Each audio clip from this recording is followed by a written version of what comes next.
Bueno, quiero enviar desde Toledo un fuerte abrazo para todos los compatriotas latinoamericanos y españoles.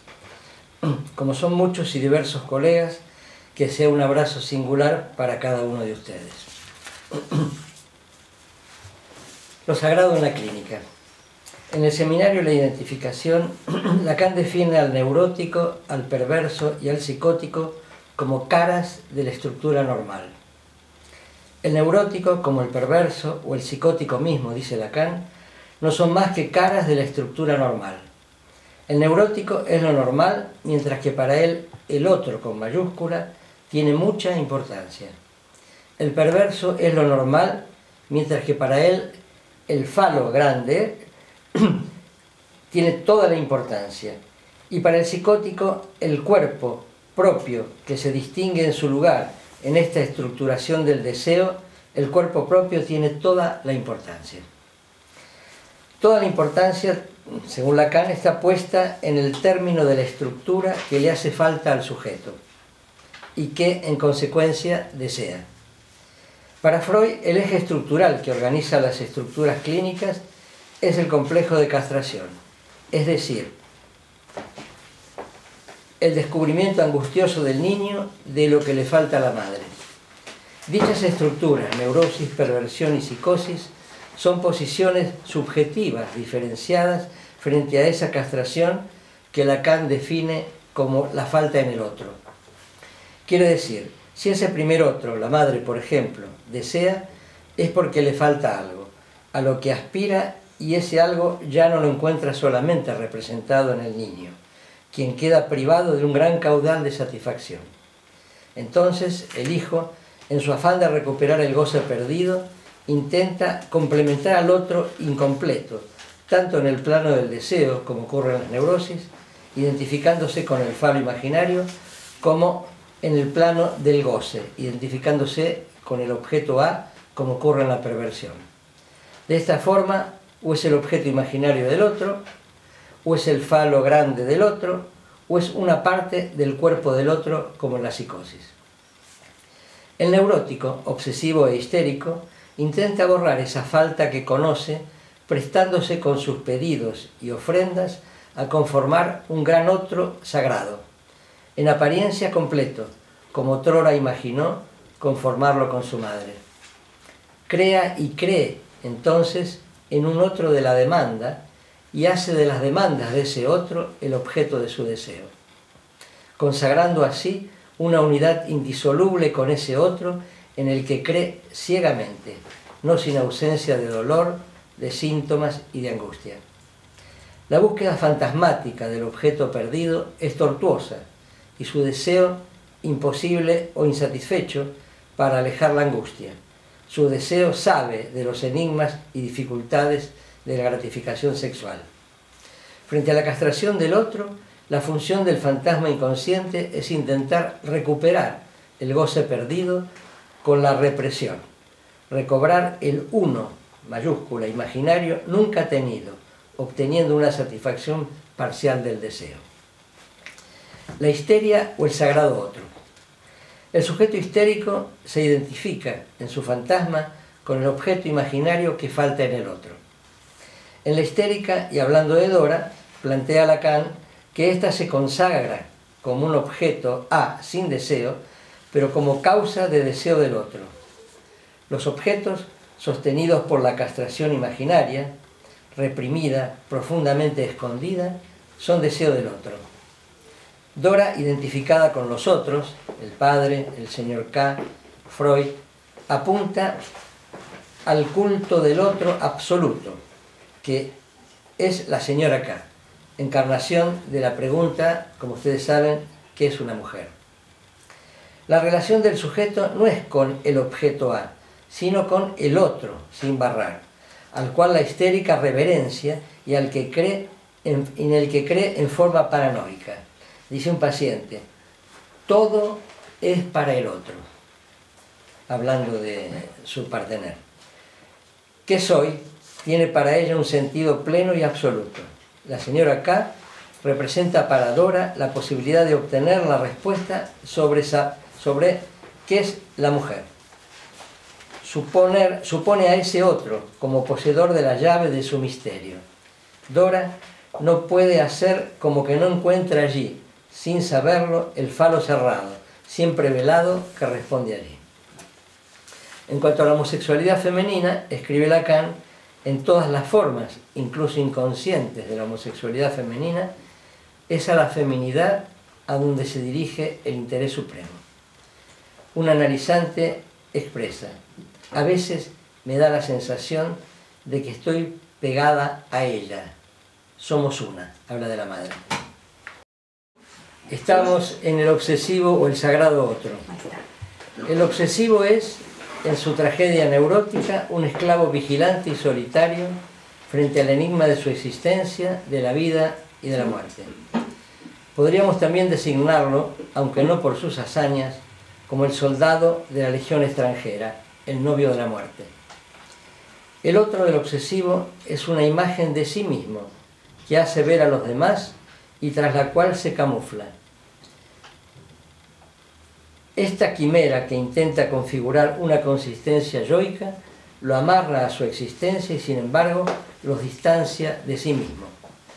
Un analizante se describe a sí mismo como testigo, en otra época, alienado de sus propios actos. Dice: trataba de dar una imagen a los demás, evitaba definirme para no comprometerme, trataba de ver cómo eran y actuaban los otros, para hacer lo que ellos hacían. Copiaba imágenes, trataba de ser otro, ponía cara de buen chico, aparentaba una cierta timidez falsa para ver qué me exigían y, por tanto, qué podía dar yo. Tenía mucho control sobre mí mismo, mantenía una máscara que tenía su coste. El prudente obsesivo cree que el otro ama una imagen que él da, una apariencia de dimensión altruista, de un amor mítico basado en una mítica oblatividad. Todo lo que el neurótico obsesivo hace no es para él, sino algo que percibe como un juego que finalmente solo beneficia a esa imagen. Atrapado en la jaula de su narcisismo, su deseo se sostiene dando vueltas en su laberinto, a todas las posibilidades fálicas y genitales que finalmente determinan lo imposible. Sostener su deseo como imposible quiere decir que haga lo que haga por realizarlo, no lo consigue. Esta imposibilidad lo protege de saber que la verdadera causa de deseo es un simple objeto real de desecho. Pero precisamente la aparición de la angustia está ligada a la percepción de ese objeto. Lacan indica que la angustia está ligada al hecho de no saber qué objeto yo soy para el otro, para el deseo sagrado del otro. La imposibilidad del deseo lo aleja, por tanto, de todo contacto con la causa de su deseo, de todo real. La angustia queda así rechazada y desconocida por la sola captura de la imagen especular. Y mucho mejor aún si esa imagen de yo ideal se refleja en los ojos de los demás. El sujeto es así proyectado al campo del ideal, desdoblado entre el yo ideal especular y el ideal del yo. El ideal del yo, y siempre para tapar la ansia del sujeto y la consecuencia de angustia, toma la forma de lo omnipotente. Es el fantasma de omnipotencia, el llamado fantasma ubicuo, omnipresente del obsesivo. La perversión o el falo sagrado. Aunque no escapa a la dialéctica del Edipo, el perverso, en cambio, está constantemente dispuesto al acto que dé la respuesta de goce que ya conoce para evitar la angustia. Él obtura a través del goce sexual la falta en el otro, ofreciéndose como su objeto de goce y creando así un gran otro completo de goce. En cuanto al falo, mayúscula, el sagrado falo simbólico, significante del goce, presencia real del deseo, también se encontraría en el fantasma del perverso del lado del otro. Sin saberlo, se hace objeto de otra voluntad, para cuyo goce ejerce su acción. Escribe el Marqués de Sade: el acto de goce es una pasión que subordina a ella, y lo acepto, todas las demás, pero que al mismo tiempo las reúne. Y lleva razón el creyente Marqués al reverenciar a las tres pasiones del yo: el amor, el odio y la ignorancia. También lo subraya Sacher-Masoch: el que sufre, dice, saluda a la muerte como amiga.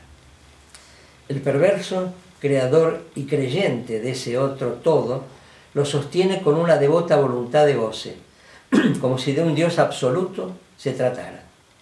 Lacan llama a los perversos los últimos creyentes, ya que creen poder alcanzar en su acto el goce del otro. Ese goce del que Lacan postula, no lo olvidemos, no existe. La psicosis o el sagrado cuerpo imaginario. No existe en el psicótico distancia con el goce incestuoso materno, con quien se siente identificado. Imaginariamente en el sufrimiento. Configura un sagrado cuerpo imaginario. Un analizante lo escribe sobre su madre. Sufre de asma, tiroides, artritis, dolores misteriosos de cabeza y riñón. Siempre toma aspirina. Tiene tos, gripe, lo coge todo. Siempre tiene algo.